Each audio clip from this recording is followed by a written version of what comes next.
আসসালামু আলাইকুম everyone, this is Sajjad and welcome to my another new blog. সবাইকে জানাচ্ছি ঈদ মোবারক। আজকে আমি দেখাবো আমি কোরবানি ঈদের দিন কী করলাম, তো ব্লগটি সবাই দেখতে থাকুন। ঈদের দিন সর্বপ্রথম কাজই হচ্ছে গরুকে গোসল করানো। তাই সকাল সকাল উঠে গরুকে গোসল করানো হচ্ছে।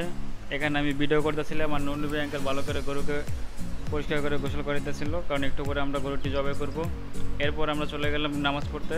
নামাজ পড়ে এসে এখানে আমরা সবাই মিলে গরুটি জবাই করার প্রস্তুতি নিতেছিলাম। এরপর আমরা সবাই মিলে গরুটি ফালাইলাম আর আব্বু হুজুর ডেকে নিয়ে আসলো। তারপর হুজুর গরুটি জবাই করলো আর এখানে সবাই চামড়া চলতেছিল। তারপরে আমি চলে গেলাম ওয়াসিম আঙ্কেলের জায়গায়। ওই জায়গায় যা দেখি উনি তার ছাগলটি জবাই করার প্রস্তুতি নিতেছে। তারপর তো ছাগলটি জবাই হইলো, এগুলো দেখলাম। এগুলো দেখে আসা আবার আসলাম আমার গরুর ওই জায়গায়। তারপর আয়সা দেখি সবাই মিলে আমাদের গরুটি কাটতেছিল। আসলে কোরবানি ঈদের মেইন মজা হচ্ছে ঈদের দিনে গরুর গোস্ত কাটা। যদিও আমি গরুর গোস্ত কাটতে পারি না, এই জন্য চেয়ারে বসে দেখতেছিলাম আর ভিডিও করতেছিলাম। তারপর আমি আমার আর বাকি ফুটেজটা নিতে পারিনি, তাই সবাইকে দেখাতে পারলাম না। আশা করি সবাই একটি ভালোই কাটলো, আমার একটু অনেক ভালো কাটলো। তো দেখা হচ্ছে পরের কোনো ব্লগে। Still then, bye by.